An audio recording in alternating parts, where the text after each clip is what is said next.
समझ में नहीं आ रहा क्या दिक्कत आ गई है बच्चों को। बार बार बार बार इतना हंसता खेलता बच्चा था, मुझे लगता नहीं था कि इसको कभी भी ऐसी तकलीफ हो। बोलो थोड़ी सी ना अपनी हालत ना तू भी सुधार ले, परेशान मत हो। बच्चे ना ऐसे नहीं पलते है ना भाई। वही ना, भगवान बच्चों को कुछ ना करे। देखो तो अभी से ठीक हो जाना चाहिए। तो गाइस हमारे साथ ना एक पहले भी गड़बड़ हो रखी है और अब हम पछता रहे हैं। नमस्कार guys, welcome back to another vlog. और रात के बज चुके हैं 12:30। जैद की तबीयत ना थोड़ी सी खराब चल रही है, यानी कि उसको ना बार बार लूज टूल हो रहे हैं। तो अभी गोलू कह रही है क्या बता हमें ना इसको हॉस्पिटल लेके जाना पड़े। समझ में नहीं आ रहा क्या दिक्कत आ गई है बच्चों को। बार बार बार बार मतलब इतनी टेक केयर कर रहे हैं बच्चों की, फिर भी ना दिक्कतें आ रही है। समझ में नहीं आ रहा क्या हो रहा है। चलना पड़ेगा हॉस्पिटल। मैं सोच रही हूँ कि काम करती हूँ ना, अभी डॉक्टर को कॉल किया, डॉक्टर ने बोला आप ORS मंगवा दो। ORS पिलाती हूँ, अभी आधा पौना घंटा वेट कर लेती हूँ। वेट करने के बाद फिर चलते हैं। ले चलें क्या? अभी तो मैंने सुला दिया इसे। देखो जो डॉक्टर दवाई देगा ना उसने ऑलरेडी दे रखी है, ZND और इकोनॉम, ये सब ना लूज मोशन की होती है। तो ये पहले से हम लोग इसे दे ही रहे। वो ये बोल रहे हैं कि डिहाइड्रेशन हो जाएगी, तो ORS इसको पिलाते रहो हर 1 घंटे में 30 ml। इस बच्चे को यार, इतना हंसता खेलता बच्चा था, मुझे लगता नहीं था कि इसको कभी भी ऐसी तकलीफ होगी ना। आंतों का ऑपरेशन है तो थोड़े दिन तो परेशान रहेगा। बोलो थोड़ी सी ना अपनी हालत ना तू भी सुधार ले, परेशान मत हो, ठीक हो जाएगा, ठीक है ना।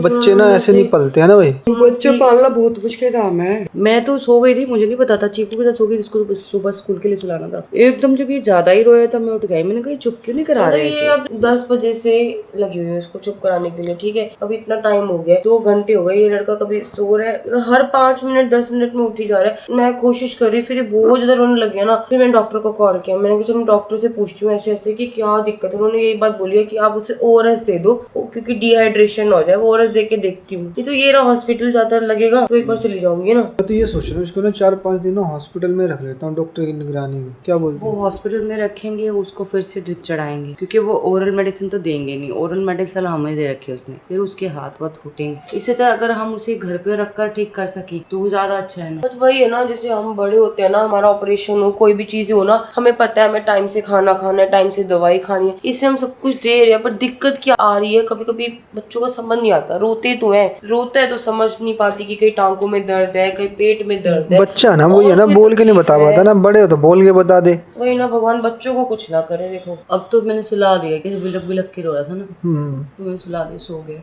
देखते हो। तो आज ही जस्ट हमने ना पंडित जी को बुला के पूछा है क्या करना चाहिए। सब बच्चों की कुंडली दिखाई है, तो पंडित जी ने ना एक ही चीज बोली है कि महामृत्युंजय का आप जो पाठ करा लो घर में। और उसमें जो हमारे यहाँ 5 पंडित बैठेंगे, 5 दिन लगातार महामृत्युंजय का जाप चलेगा यहाँ पे। तब जाके मुझे ऐसा लगता है जितनी भी नेगेटिविटी है, जितनी भी दुख तकलीफ हो, सब दूर हो जाएगी और हमारा बच्चा ऐसे टनाटन बन जाएगा। देखो थोड़ा हिम्मत मत हारा कर, सब ठीक हो जाएगा। इतने सारे लोग हैं घर में बोलो देखने वाले, ठीक है। हाँ मुझे पता है। वो लोग भी हैं यार जिनका कोई देखने वाला नहीं है। हम है ना आपस में, सब भी तो हैं। मेरे को उठाया नहीं इसने, मुझे उठाएगी मैं उठूंगी नहीं। अब भी तो मैं उठ के आई ना सुन के बच्चे की बात। उस टाइम पे इतना नहीं रो रहा था, पहले नहीं रो रहा था, पर ये हो रहा था कि यार कि इतनी बार स्टूल इसने लूज स्टूल्स कर लिए ना, तो मेरे को घबराहट सी होती कि आगे कल सही था, कर 4 बार करे थे, आज तो 12-13 बार कर लिए ना, टेंशन सी हो गई। फिर डॉक्टर को कॉल करा, चलो कोई नहीं, हिम्मत रखती हूँ। तकलीफ देखो हो रही है कि बच्चा, मैं ये चाहती हूँ कि ना ठीक हो जाए। यार वैसा ही हो रहा है ना, जैसे पहले अभी इसका आंतों का हुआ, अब ये ऐसे पेट जैसे लूज मोशन कर रहा है, वो हमने पहले भी देखा। इसका डायरिया में ऐसी दिक्कत हो रही थी। बस वही होता है ना, माँ को टेंशन हो जाती है कि ठीक क्यों नहीं हो रहा। अगर ऑपरेशन हो गया, आंतें ठीक हो गई हैं, इसका अपेंडिक्स निकल गया, तो अब इसे ठीक हो जाना चाहिए। जैद ना अभी सोया है। मेरा दिल कर रहा था कि ना आप लोगों से मिलवा दूं। कुछ लोग ना मतलब देखते हैं ना तो दुआएं देते हैं कि जल्दी ठीक हो जाए। मतलब लगा लो कि इतना छोटा सा मुंह हो गया, जब वो पैदा हुआ था ना उससे भी छोटा मुंह हो गया उसका। बस ये देखती रहती हूँ कि इसका ठीक हो जाए थोड़ा सा। हो जाएगा, परेशान नहीं थे, ठीक है, हो जाए। परेशान तो आप भी होते हो, देखो बोलने की बात है। इंसान देखो बोल लेता है कि परेशान ना हो, बट वही ना दिमाग में कहीं ना कहीं बातें होती है। इतना सा गर्दन जो है ना, गर्दन इतनी सी होती है, हाथ कमजोर, पैर कमजोर। आज मैं ये चीज नोट कर रही थी, मैं नैना को भी यही बात बोल रही थी। मैं इसको उठा रही हूँ ना, वेट नहीं है, 500 ग्राम वेट कम हो गया उसका।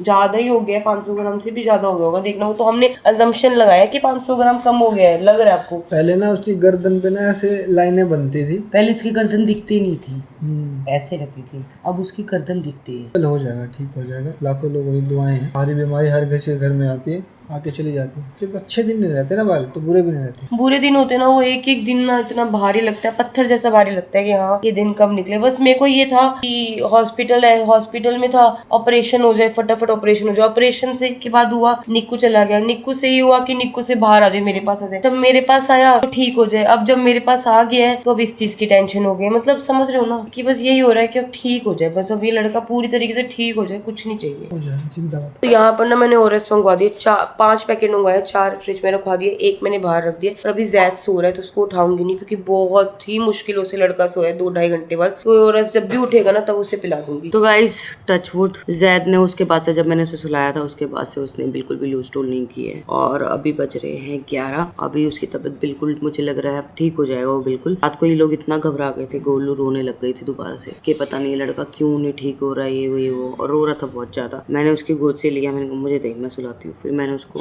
सुलाया, फीड कराया, सुलाया, वो सो गया था। उसके बाद से वो बीच में 3 बार तो उठा है, क्योंकि देखो बच्चा जो है बार बार पेट उसका खाली होता है तो उसे फीड की जरूरत पड़ती है। तो हम लोग चीकू को स्कूल भेजने के लिए भी उठे थे, तब भी उठा था, बीच में एक बार और उठा था, 6 बजे फिर उठा था। लेकिन अब जो है तबीयत बिल्कुल ठीक है और आप लोगों की जो दुआएं हैं सच में वो असर कर रही है बच्चे पे। जैसे जैद खड़ा हो जाता है ना, एक बार रेगुलर चेकअप के लिए मैं डॉक्टर के पास उसको लेके जाऊंगा। एक बार उसको चेकअप भी करवा लेता हूँ, एक बार दोबारा अल्ट्रासाउंड भी करा लेता हूँ कि सब कुछ ठीक ठाक तो है। हमारे टाइम में ना ऐसे मम्मी पापा लेके घूमते थे, आज के मम्मी पापा को आती है शर्म, ऐसे पकड़ के है ना। मेले में घूमते थे, मुझे नहीं आती, मैं लेके घूम सकती हूँ अपनी छोरी को कहीं भी, छोरे को कहीं भी। मैं भी लेके घूम सकता हूँ, है ना बेटी, बन रही है मेरी। मेले में भीड़ बहुत होती थी तो बच्चों को ऐसे कंधे पे बिठा लेते थे, ऐसे के बच्चे के हाथ छोड़ के कहीं इधर उधर ना हो जाए, जैसे कंधे पे बिठा कर पूरा मेला घुमाते थे। पहले ऐसा कौन सा सुपरस्टार है जो अपने बच्चों को कंधे बिठा के घूमता है? कोई भी बारी देखा मैंने, बहुत बारी। मैंने देखा है। बता कौन है? सैफ अली खान। तो अभी पंडित जी की कॉल आई यार, अभी हम जा रहे हैं बाहर, इतना भी है हवन का सामान लेने के लिए, और ये टेबल यहाँ से हटाना पड़ेगा। तो काम करते हैं ना, नीचे वाले फ्लोर में रखवा देते हैं। वही मैं सोच रही हूँ, उसको ना फिलहाल थोड़े टाइम के लिए नीचे रखवा देती हूँ,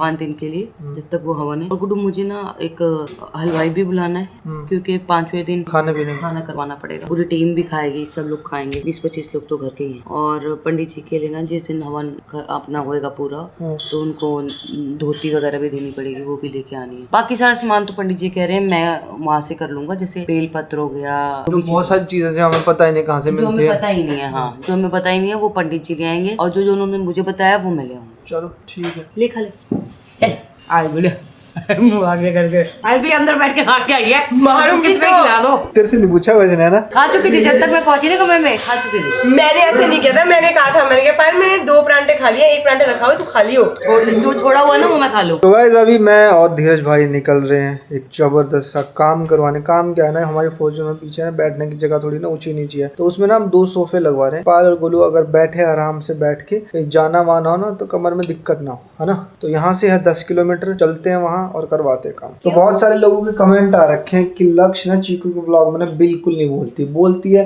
ऐसी ऐबे चैबे करके बोलती है। क्या होता है वो? हैं? नहीं मेरी आवाज ही ऐसी है। हो जाएगी ठीक है, जब अगले घर जाएगी ना किसी के पता लग जाएगा। धीरज को मैंने कम से कम 50 बार समझा लिया, धीरज भाई तू घर रहता है, थोड़ी देर ना वर्कआउट वगैरह कर लिया अगर, थोड़ा वेट कम हो जाएगा। 2 दिन जाता हूँ भाई, तीसरे दिन फिर मोटिवेशन रखा ना, 2-4 गाने ऐसे डाउनलोड कर ले, जब गानों में चले ना तो ऐसा लगे भाई हाँ भाई लो भाई अभी आतंक मचा देते हैं। रोज ही सोचता हूँ अब करूंगा अब करूंगा, करा कर भाई, बहुत जरूरी है बॉडी बनाना। जरूरी तो है भाई। तो बहुत दिनों के बाद मैं और धीरज भाई बाहर घूमने जा रहे हैं। सही में बहुत दिनों के बाद बहुत साथ टाइम जा हो रहे गया, हैं। हाँ बहुत टाइम हो गया। पर ना अब क्या होगा ना, अभी जो हम एनिमल फार्म खोल रहे हैं ना उसमें तो ना सारे आपको लोंडे दिखने वाले हैं। गोलू और पायल घर संभालेंगी, मैं, सूरज, कालू, मनदीप भाई, जग्गा, जितने भी हमारे घर में लड़के हैं आपको वही मिलने वाले हैं। नहीं बिल्कुल। आज 15 से 20 दिन हो गए बिल्कुल डाइट वाइट नहीं की, मुंह ना सूज के ना गुब्बारा हो गया। तो अभी मेरा शूट है दुबई में, मुझे जाना 22 तारीख को। तो ये लगा लो मेरे पास नियर अबाउट बात करें 13 दिन है। 13 दिन मैं प्रॉपर डाइट पे हूँ, कार्ब्स बंद कर रखे, कार्डियो ज्यादा कर रहा हूँ, साथ में वर्कआउट कर रहा हूँ, क्योंकि गाने थोड़े से बहुत ही ज्यादा जबरदस्त हैं। और जो मॉडल है वो दुबई से है और एक मुंबई से है, 4 गाने शूट करने जा रहे हैं, आतंक मचने वाला गानों का। तो फाइनली गाइज हम पहुंच गए भैया जहाँ पे हमें गाड़ी का काम करवाना था। तो इस तरह से ये सोफे लगेंगे 2 गाड़ी में, सिंगल सोफे जिससे बहुत ही ज़्यादा आरामदेह होगी गाड़ी। तो बस अभी पूछ लेते हैं भाई से क्या है क्या नहीं, क्या चार्जेस है क्या नहीं, वो मैं आपको बताऊँ। कौन सी पसंद आई धीरज तेरे को? यही वाला जो दिखा रहा था ये। 90,000 वाली या 45 वाली? नहीं 45 वाली है, सही है। क्योंकि ये तो मैं सीट आपको पीछे बता वाली- देता हूँ कि ना हमें 2 सीट दिखाई गई, एक 45,000 वाली, एक 90 वाली। 90 वाली में ना सोफे बनते हैं, जैसे हम मूवी देखने जाते हैं ना, पैर पूरे खुल जाते हैं। तो कह रहे भाई वो कंफर्टेबल बिल्कुल नहीं है, आप ये वाली सीट लगवाओ, ये बहुत ही जबरदस्त है, आरामदेह है और बीच में से गैलरी भी बन जाएगी जिससे से आप आराम से पीछे जाके कोई और भी है ना तो बैठ सकता है। ठीक है, कोई दिक्कत नहीं है। तो गाड़ी अभी हम भेजेंगे, 2 दिन बाद हमें हमारी गाड़ी मिल जाएगी। मैं कह रहा हूँ कि 1-2 पे और देख लेते, चंडीगढ़ में ही है तो क्या पता इससे बेटर ऑप्शन मिल जाए कुछ। चल देख लेते हैं, एक पे तो वैसे ही नहीं जाना चाहिए। हाँ, डॉक्टर हो या मैकेनिक हो या वकील हो, 2-4 ट्राई कर लेनी चाहिए। रास्ता पूछो तो भी 2 बंदों से पूछो, कहीं एक गलत बता रहा हो दूसरा सही बता देगा। आजकल भाई दुनिया ऐसी है, विश्वास नहीं कर सकते किसी पे भी। तो वाइज अभी एक शॉप से और आए हैं और रेट सुन के तो भैया हमारी पाँव के नीचे से जमीन सरक गई। नॉर्मल एक नई गाड़ी आ जाएगी इतने में, नहीं? हाँ, हमें क्या मिल रहा था ना वहाँ पे, हमें ना 90,000 रुपए में ऑटोमेटिक, मतलब कि पूरा आगे पीछे करने वाली, और 45,000 में नॉर्मल मिल रही थी। वही यहाँ पे मिल रही है हमें 1,80,000 रुपए में एक सीट। हाँ, पहले ही कह रहे हैं मलिक साहब, आप तो पैसे का कर ही लेंगे, आपको इसके लिए कंसर्न करने की जरूरत नहीं है। इंसान मेहनत से कमाता है, ये थोड़े कि हम लुटा देंगे या लूटो है सूरज। नहीं, सही बात है, उन्होंने ऐसे ही बोल दिया सीधा कि आप पैसों के बारे में क्यों पूछ रहे हो, आपको आप तो कर ही लोगे मैनेज। हाँ, ये थोड़ी है कि ओडी ले ली और हमें उसकी एवरेज नहीं पूछनी चाहिए। पेट्रोल तो हमें ही डलवाना है। अगर रेड लाइट ना होना, एक दूसरे के ऊपर चढ़ जाए लोग यहाँ पे, है ना? बाहर काट पड़ जाए। अपना रास्ता 15 मिनट का था, हम 20 मिनट ऑलरेडी रुक चुके हैं रेड लाइट पे। अच्छी बात है ना, इससे क्या ना सब्र मिलता है जिंदगी का। तो भैया अभी जा रहे हैं मैकडी, भूख लग रही है बहुत ज्यादा, तो कुछ जबरदस्त खाने वाले। मैं तो सोच रहा हूँ कि मैं तो बर्गर ही ले लूँ, थोड़ा काप्स चले जाएंगे बॉडी में, क्योंकि खाया नहीं है सुबह से कुछ भी काप्स, थोड़ा सा वीकनेस आ रखी। लो भैया यहाँ पे आके तो ना धमाका ही हो गया। जो चीजें हमने 45,000 रुपए पर सीट पूछी थी ना, वो यहाँ पे 45 में दोनों सीटें लग रही हैं। और एक हमने देखा था कि फॉर्च्यूनर पूरा इंटीरियर अंदर का चेंज करे, उसने वीडियोस दिखाई, बहुत ही कमाल की थी। हमने वही चीज वहाँ पे पता की 11.5 लाख, और वही यहाँ पे पता की 7 लाख। मतलब इतना डिफरेंस था, पूछो मत, मतलब कुछ नहीं कह सकते, बिजनेस है यार लोगों का। तो अभी मैंने पायल को बताया है भैया गाड़ी की सीटों के बारे में, तो कैसी लगी? बहुत ही बढ़िया, बहुत ही जबरदस्त। और ये बोल रहे कि मैं देख के आ गया हूँ, तो वो बहुत ही ज्यादा कंफर्टेबल रहेगी। तो सुबह से ये बच्चा मुझे अभी दिखा है, पता तुझे, तेरे लिए ना ऐसी गाड़ी तैयार करवाई है मैंने अंदर से, तेरा दिल खुश हो जाएगा। दिखाऊं कैसे तैयार हुई? दिखाऊं पहले, दिखाओ पापा। फिर बताएगा तू कैसी लगी तेरे को। हाँ जी पापा। अभी दिखा। तो भैया अभी हमारे सामने आ गए धैर्य चड्डा, और अभी हम जा रहे हैं एनिमल के लिए जगह देखने के लिए, और बहुत ही सुंदर जगह बताई जा रही है। कितने स्क्वायर फीट में है? ये 1500 गज जा रही है। 1500 गज बहुत होती है 1500 गज तो। ये हमारा 100 गज का मकान है ना। चलो फिर। तो भैया हमने पूरा एनिमल हाउस देख लिया है, और ये बहुत लंबा है, जहाँ तक आपकी नज़र जा रही है आखिरी तक, वहाँ आखिरी तक, इससे भी आगे है। तो मैं ना थोड़ा बाहर का व्यू दिखा देता हूँ। हमने सोचा कि ये वाला जो एरिया ना, यहाँ पर हम एनिमल काव रखेंगे, और उनका पूरा खाने पीने का प्रबंध है। यहाँ पे पानी की सुविधा है, लाइट की सुविधा है। ये मेरे को बढ़िया लग रहा है यहीं की, यहीं देखो समरसीबल भी है, खाने का भी है, साथ में खेत भी है। आप गऊ को जैसे थोड़ा बहुत घुमाएंगे तो यहाँ पर साथ में खेत भी है। थोड़ी बहुत जो चीज़ें हैं वो भी हम अपने आप भी कर लेंगे, पंखे हैं, कूलर है, सब चीज़ें हैं। और बाहर का थोड़ा सा आपको व्यू दिखा देता हूँ। मेरे पीछे ना इतना वाइड एंगल दिख रहा होगा आपको, शायद मैं दिखा देता हूँ, उससे भी आगे, उससे भी आगे। तो ये भी जगह सारी हमारी है, और इधर भी इधर सामने खेत है बस। बाकी वहाँ जा तो नहीं सकते खेत में घुमाने के, किसी और के खेत होंगे, पर हाँ घूमने फिरने की जगह भी है ना। वैसे जा सकते हैं, कोई दिक्कत। धूप में जैसे ठंड होगी, ठंड में अपने को गाय बाहर बांधनी है, डॉग बाहर बांधना है, तो आप बाहर यहाँ पर भी लेके आ सकते हैं। तो भैया यहाँ पर भी एक है जर्मन शेफर्ड। हेलो, की हाल चाल है? ठीक हो तुसी? तो भैया गुस्से वाला बता रहे हमारे भाई। और ऐसी ना हमें घोड़ी बनवानी पड़ेगी, क्योंकि ना कई एनिमल होते हैं जो खड़े नहीं हो पाएंगे। धीरे धीरे चीज़ों को सीख लेंगे, कर लेंगे साथ में। बाकी मंदी भाई क्या कहना चाहते हैं? बहुत अच्छी जगह है भाई जी, काफी लोकेशन देखी है उनसे तो ठीक है ये, क्योंकि शेड है जो ये काफी बड़ी है, हमें ज्यादा काम करवाने की जरूरत नहीं पड़ेगी। काम तो कुछ करवाना पड़ेगा, जैसे गाय तो हम बांध सकते हैं, लेकिन जैसे कि डॉगी हो गए और पशु पक्षी हो गए, घायल जो पशु पक्षी, वे रखने के लिए जगह बनवानी पड़ेगी। कोई पार्टीशन देख लेंगे ना। चलो कोई नहीं, अभी आगे दिखाता हूँ थोड़ा। चलो, असल में क्या है ना, बारिश तूफान आंधी कुछ भी आए, पीछे ना पूरा अच्छे से रहने का एनिमल का, और यहाँ पे ना पूरा टूड़ा बूढ़ा कुछ भी चीजें खराब नहीं होगी। और सबसे बड़ी बात क्या है ना, यहाँ पे लाइट का प्रबंध है, पानी का प्रबंध है, गेट बंद है, और सबसे मेन बात है, गांव के अंदर नहीं है, मेन हाईवे के ऊपर है। तो ये भी इसी का हिस्सा है। पीछे पूरा वाइड एंगल है, मतलब 1580 गज है ये पूरी जगह।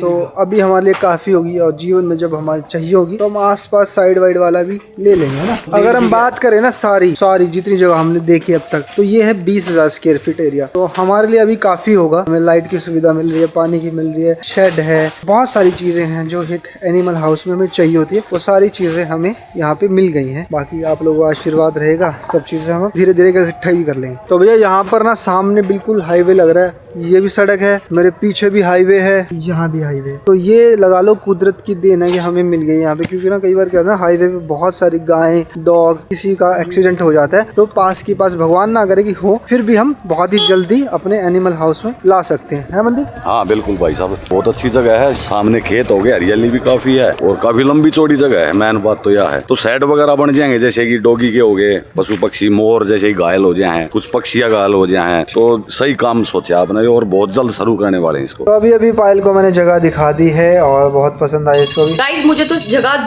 बहुत पसंद आई है, आप लोगों को भी बहुत पसंद आई होगी। बस उनके ऑनर से बात हो जाए और बात पक्की हो जाए, फिर इनका जो सपना है वो हम पूरा करेंगे। बिल्कुल। तो गाइस आज का वीडियो हम यहीं समाप्त करते हैं। नमस्ते, बाय बाय, ध्यान रखो और राम राम।